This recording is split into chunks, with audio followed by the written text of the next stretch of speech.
pode ficar à vontade, seja muito bem-vinda. Boa noite a todos e todas. Me enxergam já a tela? Vamos. Sim, estou vendo a tela. Sim, Só perfeito. falta, acho que você colocar no modo apresentação, que eu acho que fica melhor, mas dá para Acho que você já entrou. apresentar assim. Acho que já entrou. Para mim, não está. No modo apresentação, não está. Eu estou vendo assim, que dá para ver essas anotações, dá para ver... Para mim, entrou já. Ainda não entrou. Não? Não. Passa o slide. Passei. Para mim, Passou? está em tela full screen. Uhum. Não, para a gente não passou o slide, está lá... Não passou? Não, não passou, está no primeiro slide ainda. Acho que você vai ter que descompartilhar e compartilhar novamente. Vou fazer isso. Parou? Parou.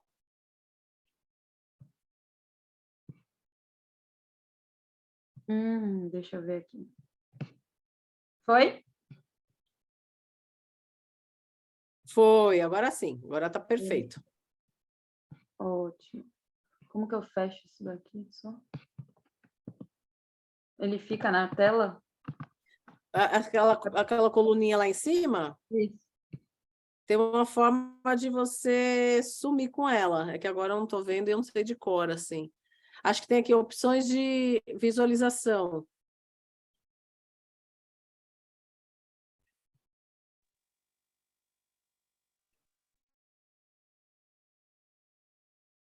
Consegui. Conseguiu? Então tá bom. Calma aí. Deixa eu só... Uau, Carol, fica à vontade, tá? Aí, para as pessoas que estão participando, lembrar, daqui a pouco a gente vai colocar o link para vocês preencherem para receber o certificado. Ao final da aula, a gente vai sortear o número do curso. E vocês, por favor, quem tiver dúvida, vai colocando no chat, que aí, ao final, a gente discute, tá? As dúvidas que vocês tiverem aí durante a aula, tá bom? Obrigada. Boa noite a todos e todas. Como a Van disse, meu nome é Carol, Caroline Bublitz. Eu sou fisioterapeuta do Hospital São Paulo, do HU da Unifesp, trabalhamos juntas. E eu agradeço o convite do Serviço de Fisioterapia, em nome da Gisele e da Luciana Chavegato, e também da Vanessa por realizar, né, pela realização desse evento e por terem me convidado para que a gente consiga hoje falar um pouquinho sobre ventilação mecânica não invasiva. Eu sou doutora em Ciências da Saúde pela Universidade Federal de São Paulo, estou como fisioterapeuta na Unifesp desde 2014 e atuo mais especificamente na preceptoria e na tutoria da residência multiprofissional da cardiologia. Então, eu trabalho lá no setor da cardiologia. E tenho também o MBA em Gestão da Saúde. Mas hoje o nosso objetivo é falar um pouquinho aqui sobre ventilação mecânica não invasiva, que é um recurso, né, como a Van disse, muito utilizado na terapia intensiva, não apenas na terapia intensiva, mas principalmente para nós que somos do hospital. E o intuito dessa aula é rapidamente, em 40 minutos, no máximo 1 hora, para que a gente tenha algum tempo de poder debater e poder refletir juntos, né? Sobre essa aula, eu irei falar sobre um breve histórico, falar sobre os efeitos fisiológicos e terapêuticos rapidamente da ventilação não invasiva, mas acredito que todos nós que estamos aqui já estamos muito acostumados a lidar com isso, e o grande enfoque é que a gente fale sobre evidência científica. E mais que isso, né? Ampliar como essa evidência científica pode ser utilizada na nossa prática clínica e como a gente encara isso nas situações também em que nós não temos tantas evidências científicas assim. Espero que seja um espaço em que vocês aproveitem para fazer reflexões da nossa prática profissional. Também me coloco junto como fisioterapeuta e também como professora. E ao final, ou durante, eu quero que vocês, por favor, né, podem ir falando ali no chatzinho, e aí depois a gente tentar responder e refletir junto sobre as questões que aparecerem.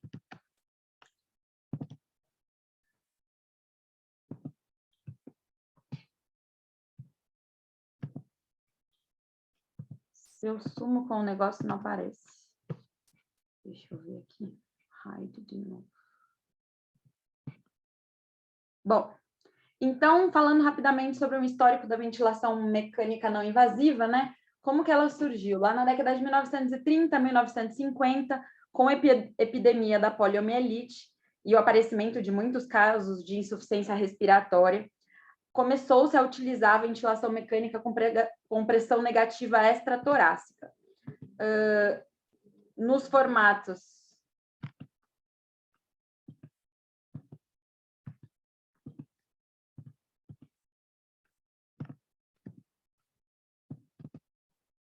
eu não consigo passar o slide sem o...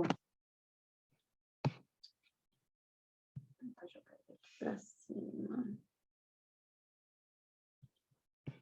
Gente, só um minutinho que eu estou tentando trazer esse negócio aqui para outro lugar.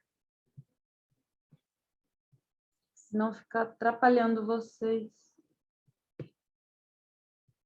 E eu juro que... Carol, assim, para mim não está atrapalhando, não. Não sei se alguém está... Eu acho que não dá para ver lá o final, né? Eu vou tentar jogar aqui embaixo, vamos ver. Tá.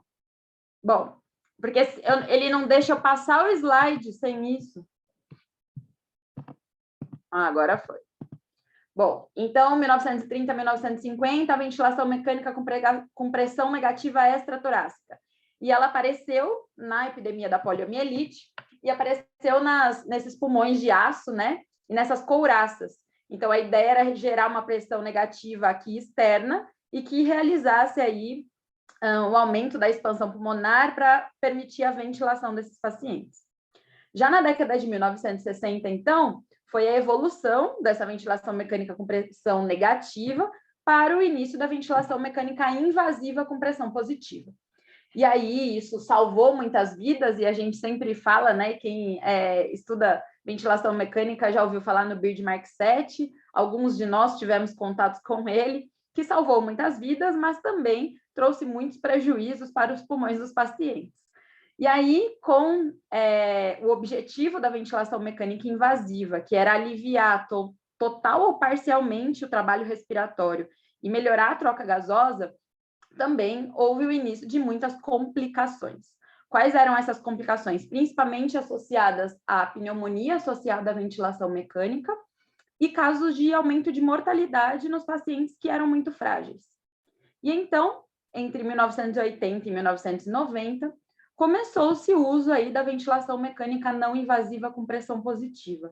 Então, através de uma interface em que não houvesse a necessidade, né, de uma prótese endotraqueal, que a gente conseguisse aplicar a ventilação mecânica não invasiva nestes pacientes e, da mesma forma, otimizar trocas gasosas e aliviar parcialmente o trabalho respiratório desses pacientes em caso de insuficiência respiratória aguda. Vale a pena lembrar que, só fazendo um paralelo aí com a história da fisioterapia, né, a nossa profissão, que foi oficializada no Brasil em 1969, então vejam que a história da ventilação mecânica não invasiva caminha lado a lado com a consolidação, né, da fisioterapia no mercado de trabalho e mais à frente dentro da unidade de terapia intensiva. E aí, só para a gente tentar refrescar, então, tudo que a gente vai falar de evidência científica daqui para frente, eu vou trazer um pouquinho sobre os efeitos fisiológicos e, portanto, os efeitos terapêuticos da ventilação não invasiva.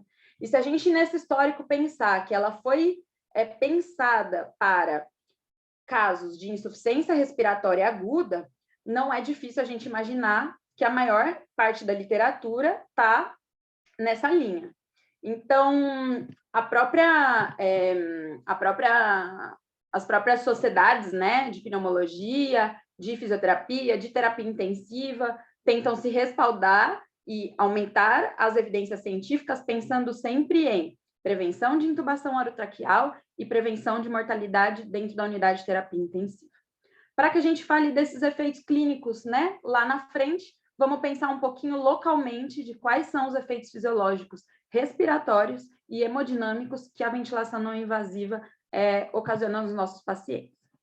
Então, a ventilação espontânea, né, para que haja a entrada do ar dentro do nosso sistema respiratório, o nosso diafragma contrai e gera uma pressão negativa pleural. Essa pressão negativa, por diferença de pressão, faz com que o ar entre na nossa caixa torácica.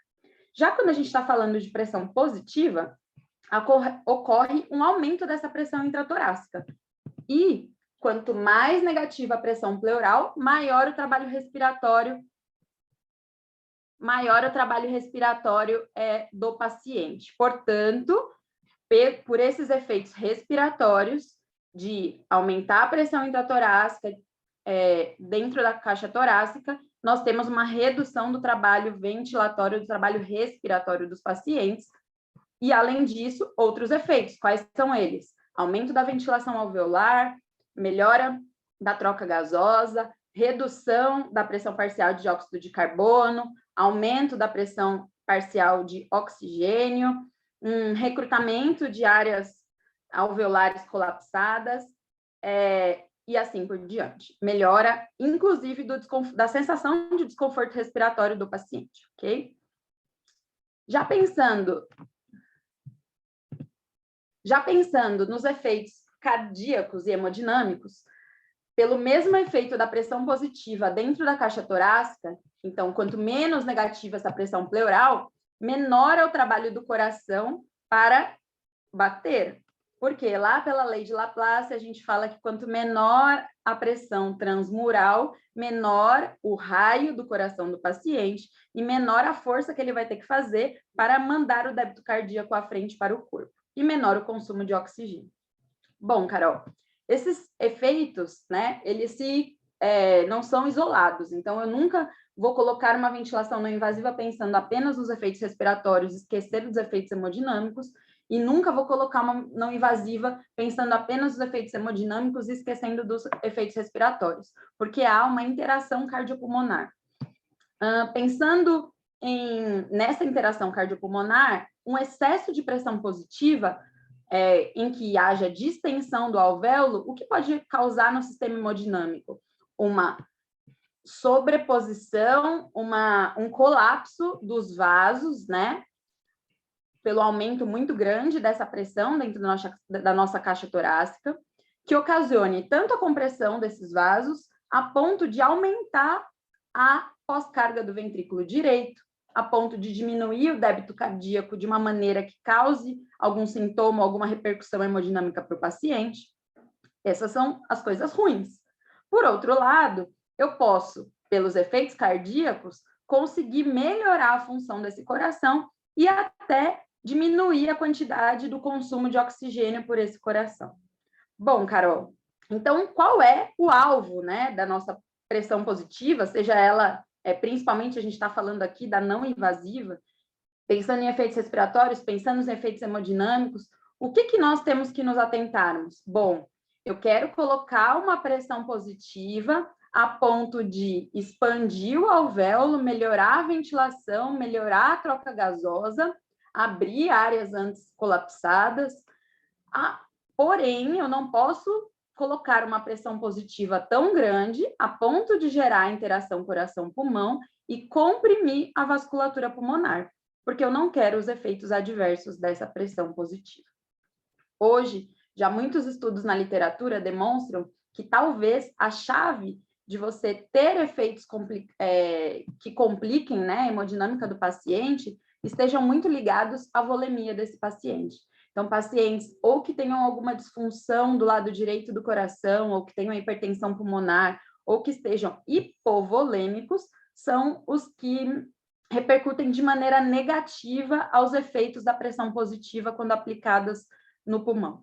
Por outro lado, aqueles pacientes que são dependentes de pós-carga, aqueles pacientes que estão hipervolêmicos, aqueles pacientes que estão ou euvolêmicos, né, são os pacientes que cursam muito bem e levam ao sucesso da ventilação não invasiva como recurso, inclusive quando o meu objetivo é apenas da parte respiratória, ou seja, prevenir ou tentar conter uma insuficiência respiratória aguda. Pensando, então, nesses efeitos respiratórios, que eu falei de uma forma muito sucinta, desses efeitos hemodinâmicos, que eu também apenas citei, e que a literatura se debruça aí amplamente, né, há alguns anos, aí, há uns bons 30 anos, para tentar respaldar a nossa prática clínica na ventilação não invasiva. A pergunta que fica para quem está na prática clínica é: quem é o paciente que se beneficia? E aí, para iniciar a nossa parte, né, de evidência científica, eu vou falar sobre... eu vou tentar iniciar essa aula falando sobre o guideline da Sociedade Europeia, né, Respiratória, em conjunto com a Sociedade Americana Torácica, que foi publicado em 2018, e também é o guideline que o COFITO, junto com a Sobrafir, indicam para o fisioterapeuta que quiser a obtenção do título de especialista em terapia intensiva. Então, essa atualmente é o guideline, é a diretriz que o nosso Conselho da Fisioterapia nos respalda, né? E a sociedade que cuida da terapia intensiva. Então, por isso, meu ponto de partida dessas indicações e dessas recomendações, ok? Então, as recomendações desse guideline, elas incluem recomendações pensando nas questões PICO, que a gente chama. PICO fala sobre população, então, quem é a população-alvo, que eu vou testar, a minha intervenção, que é o I, comparativamente, então eu comparo com outras intervenções, e eu penso nos desfechos. E aí, esse guideline exclusivo, ele fala sobre insuficiência respiratória aguda, que foi o olhar inicial e o motivo pelo qual inventou-se, né, ou criou-se o recurso da ventilação mecânica não invasiva como recurso dentro da fisioterapia. Pensando nesse acrônimo PICO, tem essa diretriz, esse guideline, ele me fala sobre algumas condições clínicas em que eu vou destrinchar cada uma delas.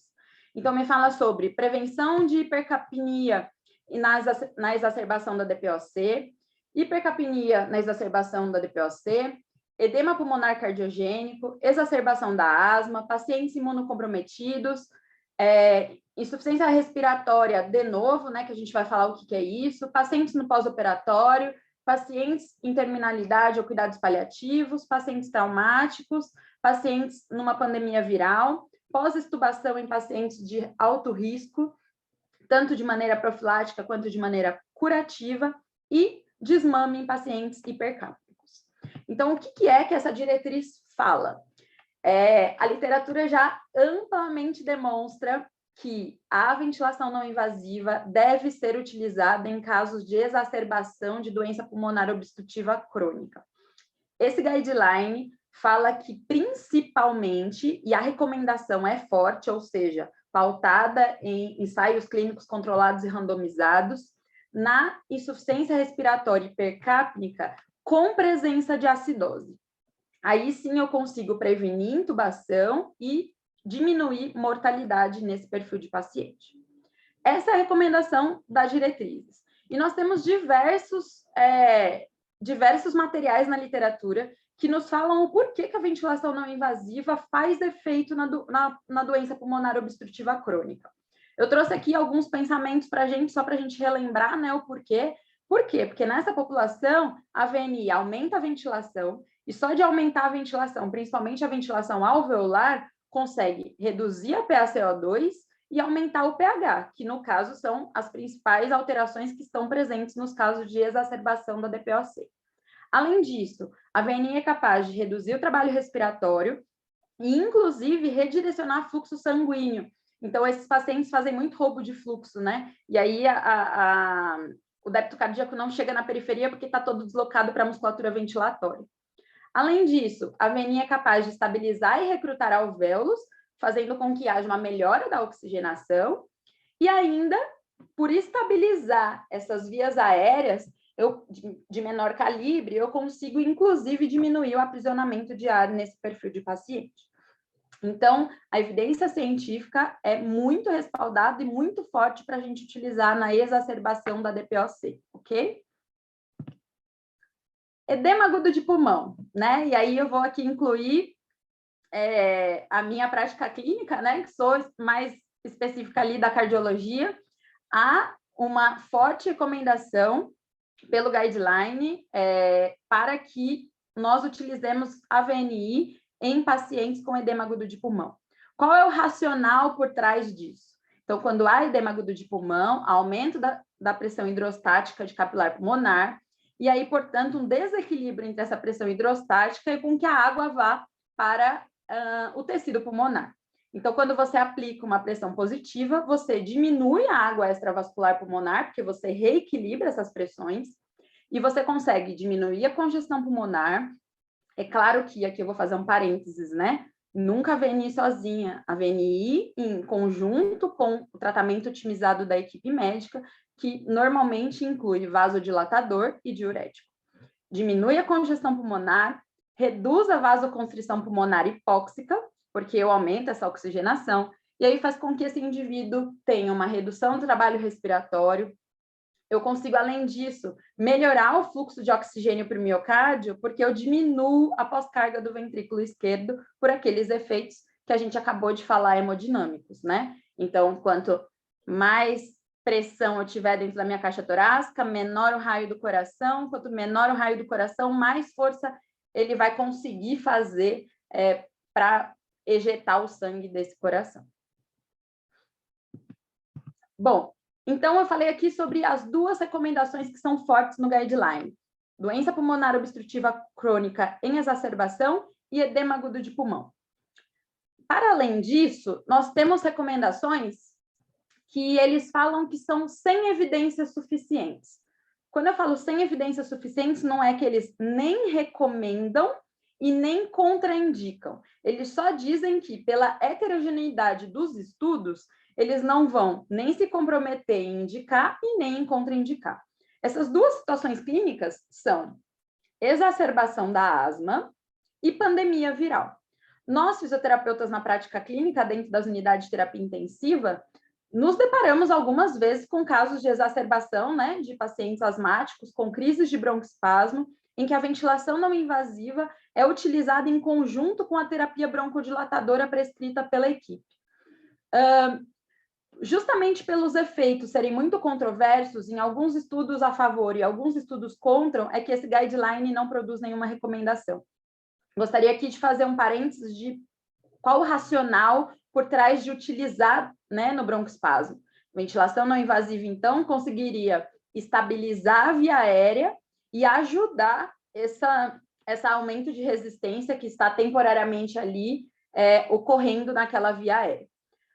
Provavelmente, por que alguns estudos mostram que não há melhora da sobrevida ou da taxa de intubação desses pacientes? Porque eles falham na VNI, principalmente pelas alterações hemodinâmicas decorrentes dos broncodilatadores que ocasionam aumento da frequência cardíaca, tá?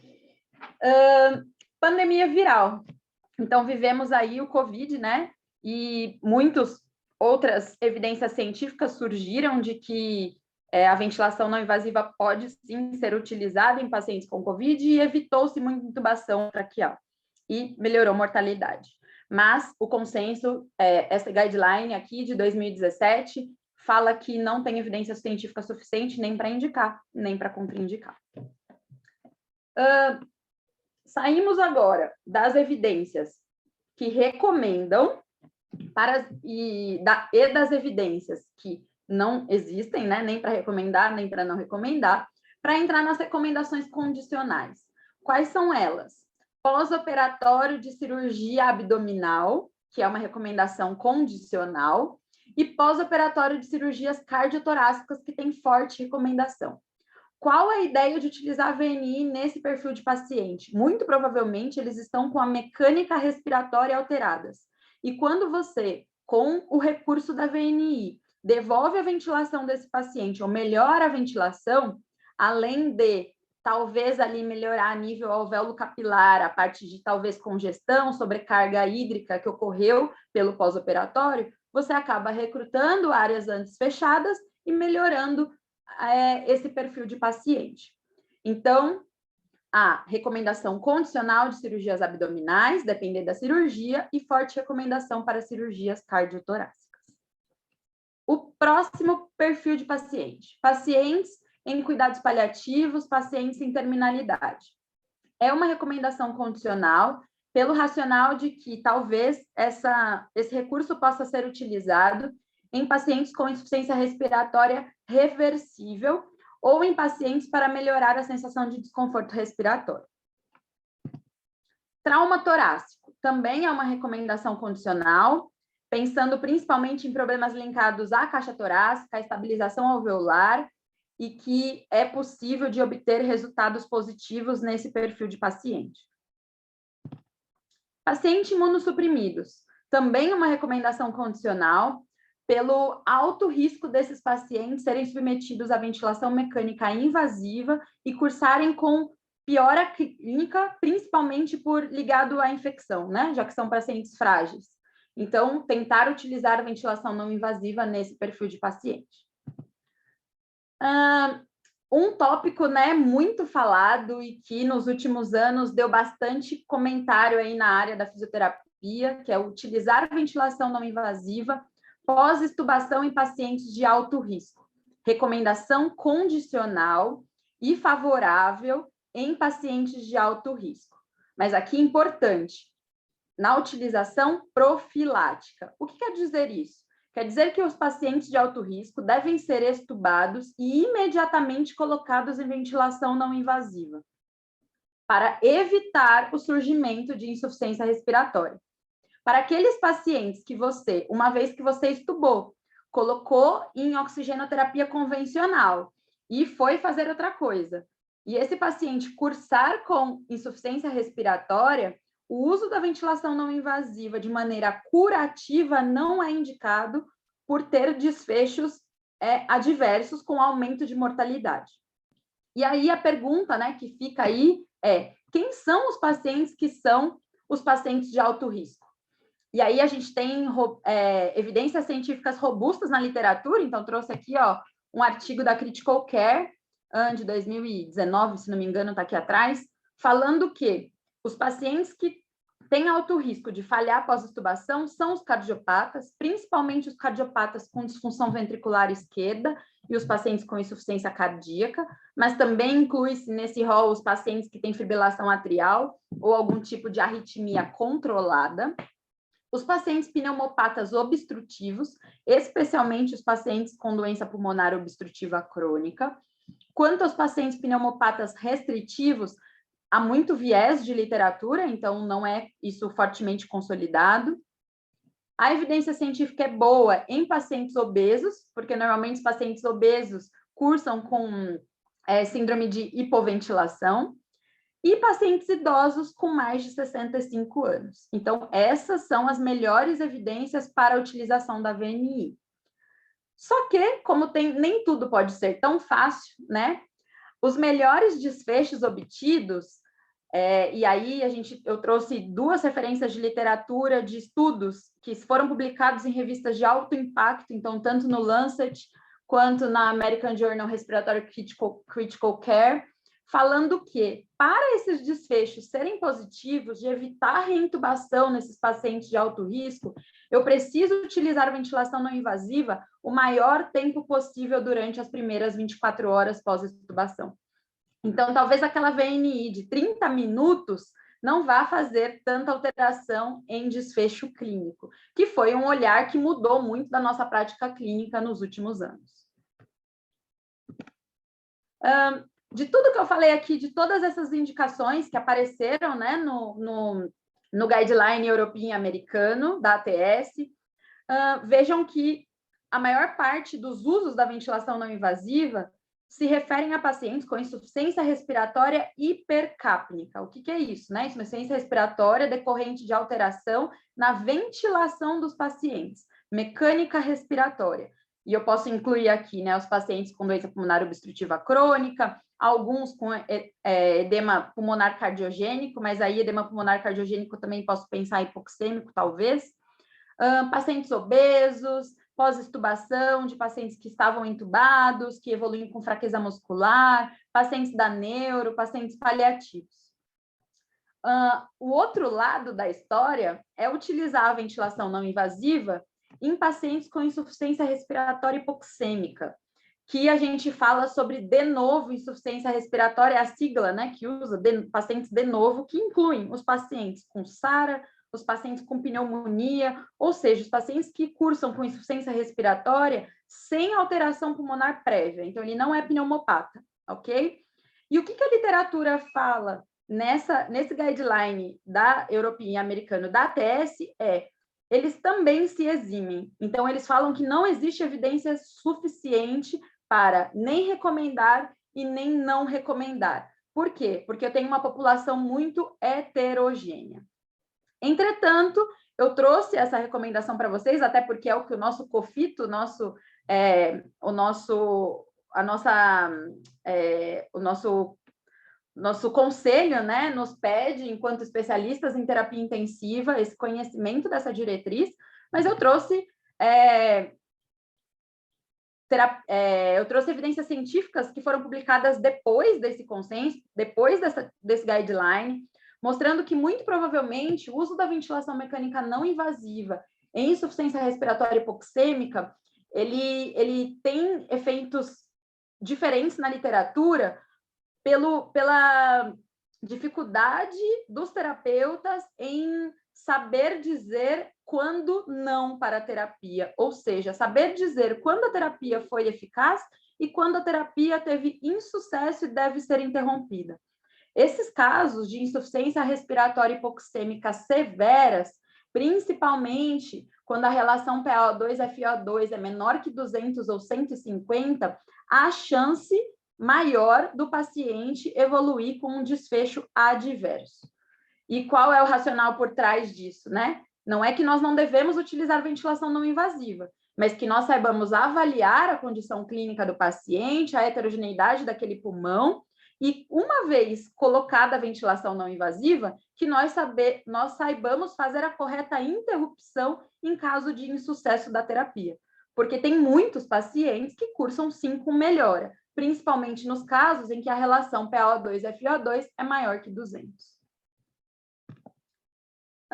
E aí eu trago a questão, né? Então, quando que a ventilação não invasiva, ao invés de ser um recurso que auxilia na nossa terapêutica, dentro da unidade de terapia intensiva, quando que ela se torna um problema?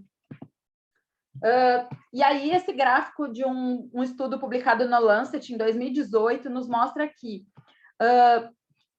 proporcionalmente, os eventos adversos com a instalação da ventilação mecânica invasiva, principalmente relacionados à mortalidade, eles estão linkados com a falha na ventilação não invasiva e a falha na terapia medicamentosa. Só que, a partir do momento que você notou essa falha e você esperou muito tempo, a chance do paciente não responder ao tratamento, ter que ser entubado e a mortalidade aumentar é muito grande. E aí vem aquela questão, ok, Carol, então quando eu devo indicar ou contraindicar? E aí começaram a sair estudos, e um desses muito importantes é o que fala sobre o efeito, né? Em 2020, esse estudo foi publicado, que me fala sobre o esforço respiratório.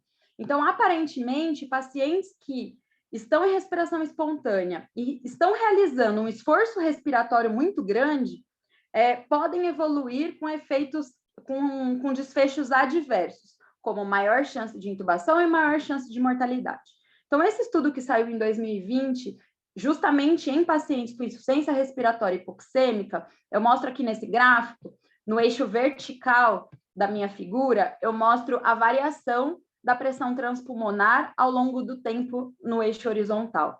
Nesse lado C, eu mostro a variação da pressão esofágica em relação ao tempo. E o que esse estudo mostrou? Que em populações que evoluíram mal, tiveram insucesso na ventilação não invasiva, a alteração da pressão esofágica através de um catéter, né, lá colocado, ela identificou essa alteração de pressão esofágica, refletindo um esforço respiratório muito grande, porque olha a pressão transpulmonar. Então, os pacientes que tiveram insucesso na ventilação mecânica não invasiva, e que estão representados aqui no gráfico A e C, são pacientes que, ao longo do tempo da terapia com ventilação não invasiva, não conseguiram diminuir o esforço respiratório. E como que eu consigo ver a beira-leito esse esforço respiratório? Em altos volumes correntes. O que a literatura fala é que, provavelmente, pacientes que estão com esforço respiratório muito grande evoluem com volumes correntes maiores que 9 ou a 9,5 ml/quilo de peso predito, ok? Por outro lado, pacientes que tiveram sucesso na ventilação não invasiva são pacientes que, ao longo do tempo, em horas, cursaram com uma menor pressão transpulmonar, ou seja, o esforço para respirar, que foi confirmado pela variação da pressão esofágica, conseguiu traduzir um menor esforço e, portanto, eles tiveram sucesso à ventilação não invasiva. Fala assim, tá bom, Carol, mas por que que esse esforço demasiado pode piorar a clínica do paciente? Porque esses pacientes podem evoluir com injúria pulmonar autoinfligida pelo paciente, que é um outro tópico que começou a ser discutido aí desde 2019, 2020, 2021. Então, pacientes mantidos em ventilação invasiva com esforço inspiratório muito grande podem cursar com PSILI, injúria pulmonar autoinfligida pelo paciente. Isso é aumentar o extravasamento de líquido, aumentar a lesão alveolar, piorar a troca, e aí o que você acha que está fazendo bem para o paciente, na verdade, você está contribuindo para a piora clínica e para evento adverso, como intubação e morte desse paciente. Tá, Carol, só que eu não tenho um catéter lá para ver a pressão esofágica do paciente e ver o quanto de esforço que ele está fazendo. Por isso que nós temos alguns scores, algumas escalas, né, que nós podemos utilizar. Então, por exemplo, em 2017, a gente teve a publicação no Intensive Care Medicine de um score que é o RACOR, né? É um score pensando em 5 parâmetros que eu devo calcular após 1 hora de ventilação não invasiva. E aí, se esse paciente tiver um score ACOR maior que 5, indica um risco de 80% de falha para a ventilação não invasiva. Como que eu calculo esse índice? Frequência cardíaca maior que 120 e 1 ponto. pH, quanto pior o pH e quanto mais ácido for o pH desse paciente, mais grave, maior a pontuação. Glasgow, quanto pior o Glasgow e mais rebaixado tiver esse paciente, maior a pontuação. Relação PaO2-FiO2, novamente abaixo de 200 eu vou aumentando o score e frequência respiratória acima de 30 eu vou aumentando o score.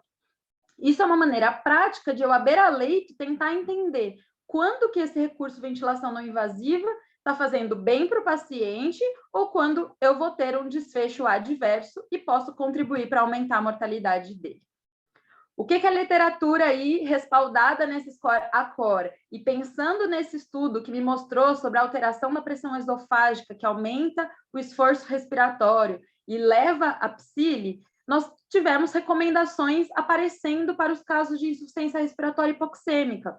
E aí, quais são os fatores preditores de insucesso da VNI? Uma relação PaO2-FiO2 menor que 150, um volume corrente na não invasiva maior que 9 ou 9,5 ml quilo, que estão me dizendo sobre um esforço muito grande, um acometimento de outros órgãos-alvos pelo Apache 2, e utilizar essa escala RACOR depois de 1 hora de terapia, onde scores maiores que 5 me indicam uma falha desse recurso. Carol, todos esses índices estão me falando de insuficiência respiratória hipoxêmica. Por quê? Porque é nessa população que a VNI tem maior chance, segundo a literatura, de ser ineficaz.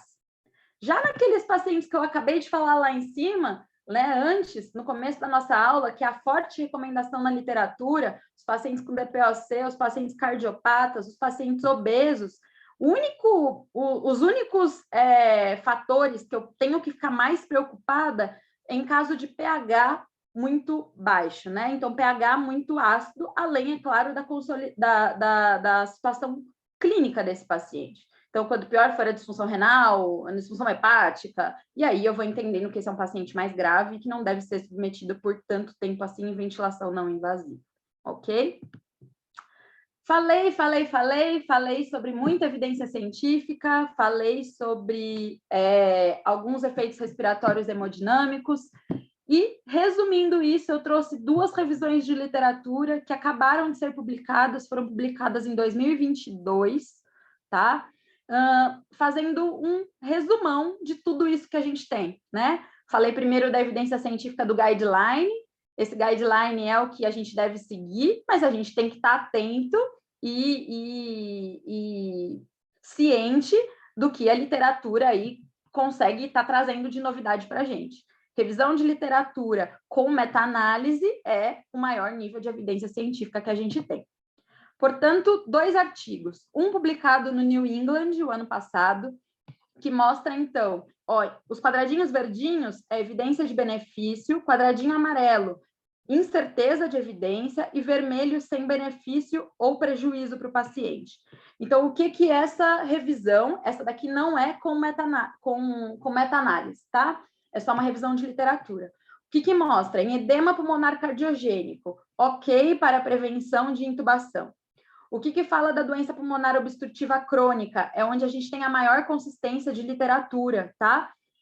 Devo utilizar VNI para prevenção de intubação, para facilitar o desmame naqueles pacientes que falharam, em pacientes com alto risco de extubação, e incerteza como uma estratégia de resgate. Então, para aqueles pacientes que já cursaram com insuficiência respiratória hipercápnica com pH baixo, tá? Em pacientes obesos, evidências de benefício para prevenção de intubação. Agora, em pacientes com insuficiência respiratória hipoxêmica, o que a gente tem de evidência de benefício? Prevenção de intubação em insuficiência respiratória leve, tá? E após extubação desses pacientes. Já em pacientes com insuficiência respiratória hipoxêmica moderada a severa, eu tenho incerteza de evidência segundo essa revisão. No pós-operatório, eu tenho evidência científica, evidência suficiente para me respaldar, tanto para utilizar na extubação de pacientes, como estratégia de resgate aí, uma vez instalada a insuficiência respiratória, que muito provavelmente isso está linkado à mecânica respiratória.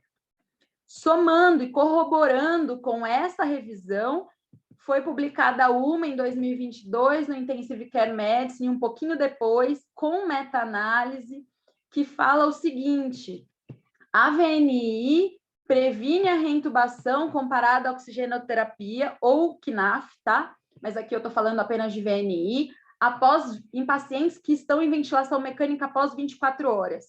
E o que traz de diferença desse estudo, né? É que ele fala que não é só na população de alto risco. Tem um maior efeito na população de alto risco? Tem um maior efeito.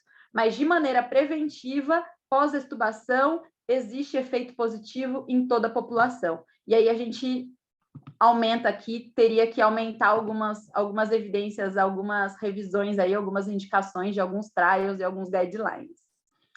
Corroborando com os demais estudos, uma vez instalada a insuficiência respiratória, a VNI curativa após extubação aumenta a mortalidade. Intensive Care 2022.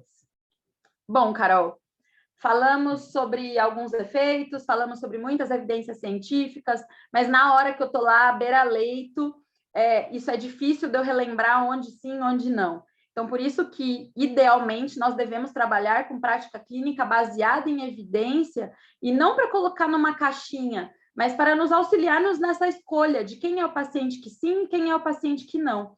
E com base em toda essa literatura que eu mostrei para vocês, eu tentei resumir aqui num fluxograma, né? Então, quem são os pacientes que, segundo a literatura e de acordo com a evolução para evitar a insuficiência respiratória, quem são os pacientes elegíveis? Segundo a literatura, tá, gente? São os pacientes que estão taquipneicos, os pacientes que estão com uso de musculatura acessória, os pacientes que estão com piora na troca gasosa, são os pacientes que estão evoluindo com dessaturação, ou com aumento de CO2, ou com baixa PaO2, ok? Esses pacientes elegíveis, a pergunta primeira que a gente tem que fazer é: como que está o pH desse paciente? É uma acidemia muito grave? Porque se houver uma acidemia grave com pH menor que 7,25, a literatura mostra que aumenta o risco de mortalidade. Então, a gente deve conversar com a equipe que provavelmente a melhor atuação para esse paciente é intubação orotraqueal pela equipe médica. Mas, se esse pH for acima de 7,25, nós vamos pensar em custo-benefício. Então, é um paciente que tem capacidade de cooperar, é um paciente que está um pouco agitado, é um paciente que tem algum grau de instabilidade hemodinâmica ou arritmia, que ora pode estar controlada, ora não. É um paciente que está cursando com algum grau de rebaixamento do nível de consciência, tem alto risco de aspiração, tem obstrução de vias aéreas superiores. E aí, respondendo essas perguntas, nós vamos ver se o custo-benefício for baixo da terapia, porque a gente entende que ele tem algum desses riscos, possivelmente devemos tentar entrar em acordo com a equipe para que esse paciente seja entubado. Mas, se a gente entender que há um custo-benefício adequado, devemos indicar a VNI. Indicar a VNI em que população? Que a literatura respalda e fala, olha, nesses aqui dá certo, tá? Doença pulmonar obstrutiva crônica exacerbada, edema agudo de pulmão, insuficiência cardíaca, pacientes obesos, pacientes no pós-operatório de cirurgia torácica e abdominal e pós-extubação, principalmente em pacientes de alto risco, que são os cardiopatas, os pneumopatas, os obesos, os idosos mais que 65 anos. Muito bem, indicamos a VNI nesse perfil de paciente, devemos avaliar entre meia hora e 2 horas. O que nós devemos avaliar? Se a frequência respiratória diminuiu, se houve melhora da troca gasosa com diminuição do CO2 e aumento da PaO2, se houve melhora dos sinais de desconforto respiratório, se houve melhora do nível de consciência e se o volume corrente desses pacientes em respiração espontânea na VNI está abaixo de 9 ou a 9,5 ml quilo por peso predito. Tudo isso deve acontecer nesse espaço aí de meia hora a 2 horas. Idealmente, a literatura recomenda que a gente utilize a escola RACOR, que fala sobre frequência cardíaca, nível de consciência, PaO2, FiO2, frequência respiratória, e frequência respiratória, nível de consciência, é isso, sinais de conforto respiratório. Se essa escala RACOR tiver uma pontuação maior que 5, devemos conversar com a equipe e juntos, talvez, pensarmos em intubação orotraqueal desse paciente para diminuir mortalidade. Houve sucesso e diminuição desses fatores, sucesso da VNI, nós acabamos de contribuir para a diminuição de mortalidade e intubação orotraqueal nesses perfis de paciente. Bom, essa é a utilização da VNI aí, né, mais utilizada na prática clínica e para que ela foi pensada. Então, foi pensada para aliviar trabalho respiratório e melhorar a troca gasosa. E a evidência científica é amplamente discutida e é o que o nosso CREFITO, né, o que a nossa sociedade aí de terapia intensiva nos recomenda. Mas, na prática clínica, nem sempre são só flores, né? E, às vezes, chegam aquelas situações para a gente que não estão muito bem estabelecidas na literatura. E aí, o que você, fisioterapeuta, vai fazer? Como que você vai guiar isso? Eu sempre gosto de falar que, a partir daqui, né, eu vou falar um pouco sobre o pior nível de evidência científica que existe, que é opinião de especialista. Porque, muitas vezes, a gente não tem na literatura, né? Então, aqui eu trago casos, né, para reflexão, em que a gente pode concordar ou discordar, mas o que é fundamental? Que a gente pense em fisiologia.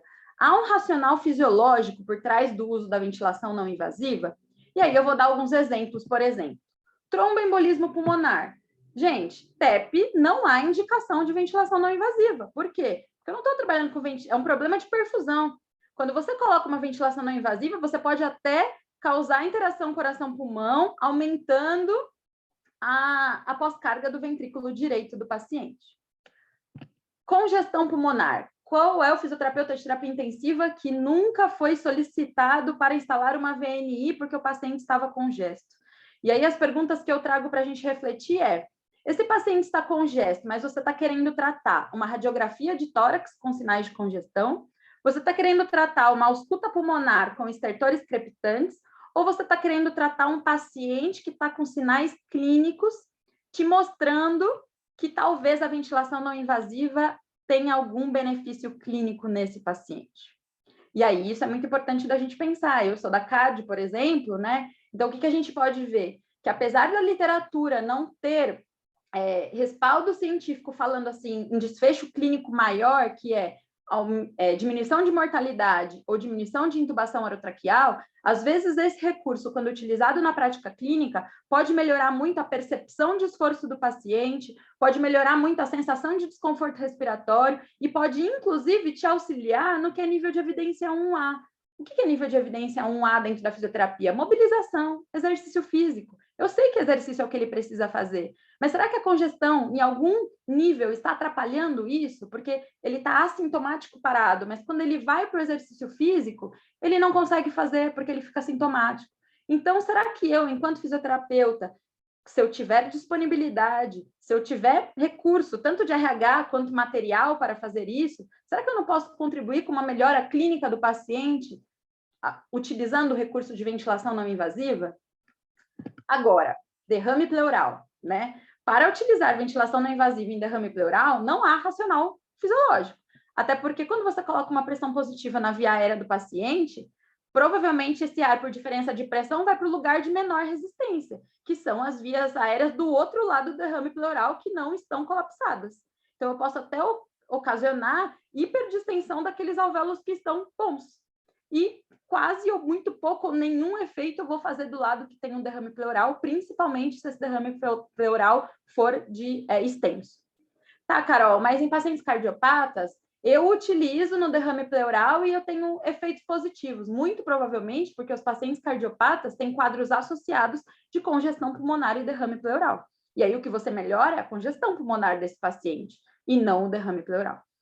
Para casos de derrame pleural, o que a gente precisa é de expansão, ventilação e que esse paciente pode fazer simplesmente saindo do leito, ok? Atelectasia. Acho que é o mesmo racional. Eu posso utilizar o recurso para aumentar volumes e capacidades pulmonares? Posso, mas o quanto isso está implicando na clínica desse paciente? Broncoespasmo, já até falamos, né? Apesar de não ter, então, ampla consistência na literatura, na utilização em crises de broncoespasmo, essa é uma prática clínica muito realizada dentro da terapia intensiva, dentro da fisioterapia do hospital, em associação com a terapia broncodilatadora, tá? E aí, mas a gente precisa ficar atento aos efeitos adversos na interação coração-pulmão, principalmente por efeitos hemodinâmicos. Tolerância ao exercício, eu adoro falar sobre isso, né? Então, utilizar a ventilação não invasiva como um recurso auxiliar e complementar para aumentar a tolerância ao exercício, principalmente em pacientes cardiopatas e pneumopatas, ou pacientes com algum grau, né, de dispneia, algum grau de intolerância ao exercício, traz muitos efeitos na prática clínica. Aí você fala assim, mas Carol, por que a gente não tem, então, tantos dados consistentes na literatura? Eu falo para vocês que nós temos. Nós temos alguns ensaios clínicos controlados randomizados, o que nós não temos são guidelines, tá? E aí eu faço uma provocação, né? Toda vez quem faz pesquisa clínica e quer publicar nas grandes revistas, sabem que o que eles pedem são desfechos grandes, desfechos como mortalidade e intubação orotraqueal. Por quê? Porque é isso que gera diminuição de custos ao sistema, né? É por isso que eles querem esse tipo de desfecho. Então, não é que nós não temos desfechos clínicos favoráveis, nós temos, mas quais tipos de desfechos? Melhora na distância percorrida no teste de caminhada de 6 minutos, melhora na percepção de esforço, na taxa de falta de ar, melhora a clínica do paciente que consegue fazer um desmame de oxigenoterapia mais rápido, por exemplo. E aí, enquanto pesquisadora, talvez a gente não consiga grandes, né? Lembrando que a nossa profissão da fisioterapia também está caminhando junto com o recurso da ventilação não invasiva nos últimos anos. E o que eu espero é que daqui para frente a gente tenha evidências científicas robustas o bastante para que a gente fale de todas essas situações outras clínicas, não pensando apenas em insuficiência respiratória, em mortalidade e intubação orotraqueal. Pergunta individualmente para um paciente, né, que utilizou o recurso e que antes não conseguia ir até o banheiro caminhando e que agora consegue, porque depois da VNI ele consegue aumentar a distância percorrida, consegue aumentar a tolerância ao exercício, se para ele a VNI não faz algum efeito, além de pensar se ele ia ser entubado ou não, porque muito provavelmente ele não ia ser entubado em nenhuma das condições. Acho que são essas as reflexões que eu trouxe para vocês. Aqui é só um estopim, eu precisaria de muito mais tempo para que a gente conseguisse destrinchar cada uma dessas situações. Espero ter contribuído para a prática clínica baseada em evidências com o que a gente tem na literatura e que a gente não se esgote, que a gente não se contente, né, com os lugares do que ainda não foi, ainda não tem evidência científica tão robusta assim na literatura. Sou uma fã do recurso de ventilação não invasiva, principalmente porque trabalho com uma das populações que mais se beneficiam, que são os pacientes cardiopatas. e aqui nós temos residentes, alunos que sabem o quanto eu sou defensora, mas, novamente, respaldo aqui que isso é uma opinião de especialista e as evidências científicas que nós temos, eu apresentei para todos vocês. Obrigada pela oportunidade, pelo lugar de fala, e estou aberta para a gente refletir junto aí, para as considerações, perguntas e assim por diante. Muitíssimo obrigada, Carol. Muitíssimo obrigada. Não sei se a Luciana quer falar, a Gi quer falar alguma coisa. A aula para mim foi excelente, parabéns.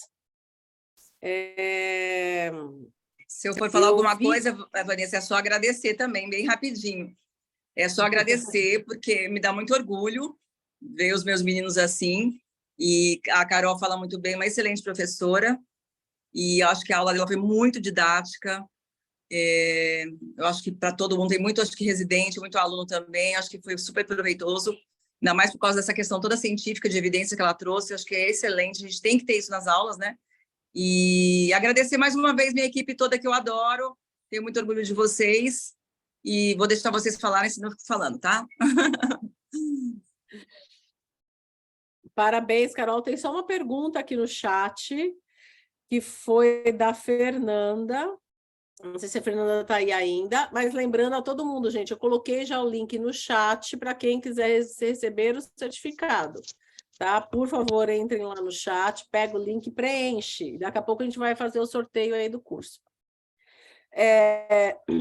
A Fernanda colocou, nossos pacientes que já vêm estubado da cirurgia cardíaca, quando você fala de VNI de imediato, qual seria o tempo para iniciar após a extubação? Pois eles demoram pelo menos 1 hora, 2 horas para descer do centro cirúrgico. Quantas vezes nessas 24 horas é recomendado? Esse tempo que ele fica na RPA, seria necessário realizar VNI? Eu vou falar aqui do que os artigos falam, né? Então, antes a gente achava, até a Vanessa pode complementar aí também, é da área, fica à vontade, que antigamente, a coisa de 10 anos atrás, a gente achava que era estubar e fazer 30 minutos, 40 minutos, 1 hora de VNI. O que os estudos mostraram é que quanto maior o tempo que esse paciente passa em ventilação não invasiva, mais forte é o efeito de benefício para ele, para ter certeza que ele não vai cursar com uma reintubação. Então, Fernanda, o correto seria, pelos estudos, que esse paciente fosse extubado e diretamente colocado em ventilação não invasiva. Lembrando, se for um paciente de alto risco, cardiopata, pneumopata, obeso e idoso com mais de 65 anos. Então, no nosso serviço, também acontece isso. Tem alguns pacientes que chegam extubados. O que a gente faz? Coloca na ventilação não invasiva assim que possível. É aquela, né? Melhor evidência científica que dá para ser feita. Eu sempre brinco isso. Concordo com você, Carol. No sentido dela, eu entendi, entre aspas, a dor dela, que o paciente vem do centro cirúrgico horas depois de ter sido já estubado. Aí fica aquela coisa, põe, não põe, eu entendi a dúvida. Eu diria a mesma coisa que você, se ele é um paciente grave, cardiopata, né, porque tem cirurgia cardíaca que é lisa, uma ponte, uma minimamente invasiva, principalmente se ele não tiver disfunção ventricular esquerda, né? Mas se for um paciente que tem disfunção ventricular esquerda, algum nível de sobrecarga de hipervolemia, o que a prática clínica diz é que é indicado que a gente coloque a VNI para que ele até evolua com a melhora clínica, né? Uhum. Exatamente. Mais alguém, gente, quer se manifestar? Alguma pergunta? Se não, Juliano Garden ainda está aí? Deixa eu ver se ele ainda está aí. Está aqui? Juliano, vou pedir um favor para você, só para vocês entenderem como vai ser a dinâmica, tá? Na aula passada, a gente teve, se eu não me engano, 98... A Gi, tá aí? Você lembra o número direitinho de inscritos? Se eu não me engano, foram 98 inscritos, não foi? E a gente sumiu. Bom, gente, se eu não me engano, foram 98 inscritos. Gil, me faz um favor, fala um número aí de 1 a 98, que vai ser essa pessoa do curso passado, tá, gente? Só para lembrar que vai ganhar um curso lá da Fisiocursos. 10. 10, vou até colocar aqui, 10. Então, a inscrição 10, vou colocar aqui, tá? Ganhou o curso, tá bom? E aí, no próximo curso, a gente sorteia alguém que estava aqui presente hoje. Hoje foi 100 pessoas. E aí, a gente divulga quem foi a pessoa no curso passado. Oi? Oi, desculpa, porque tá cortando. Eu perguntei lá no chat, que número que é esse 10 da inscrição? A gente não tem número. É porque, conforme as pessoas vão se inscrever... Você pode desligar seu áudio, senão eu vou... Obrigada. Conforme a pessoa vai se inscrevendo, a gente vai ter, né? As pessoas vão se inscrevendo, tem uma lista, né? A gente tem a lista de quando a pessoa se inscreveu. Então, essa pessoa que se inscreveu no momento 10, né? A 10ª inscrição que vai ganhar. A gente já tem rapidamente esse acesso a isso, tá? E aí a gente manda o e-mail para essa pessoa e divulga quem foi na próxima aula, tá bom? Da mesma forma que a gente vai divulgar na próxima aula o sorteado dessa daqui. Tá certo? Obrigada. Tudo bem, gente? Imagina. Então, acho que é isso, né, Gi? Se ninguém mais quer perguntar nada... Carol, adorei sua aula, foi excelente, excelentes referências referências literárias. Bem pontual, pergunta e resposta, é ótimo, acho que é isso que a gente precisa mesmo. Eu adorei seu fluxograma, fiz um print da tela, porque é isso mesmo que eu estava pensando. Imagina aí quem às vezes fica, né, acadêmico, tem menos prática, vê aquele bombardeio, isso pode, isso não pode, isso não deve, isso é evidência, foi ótimo aquele fluxograma que você colocou no final. Uma provocação, podemos até pensar em ampliar isso para o nosso serviço? Com certeza, eu concordo. Eu concordo. Com certeza, concordo plenamente. E é isso, então, gente. Carol, muitíssimo obrigada. Obrigada a todos que participaram. Já vou dizer para vocês, mês que vem, nós vamos ter a nossa aula, deixa eu só confirmar aqui, dia 20 de abril, tá? Nossa próxima aula vai ser dia 20 de abril.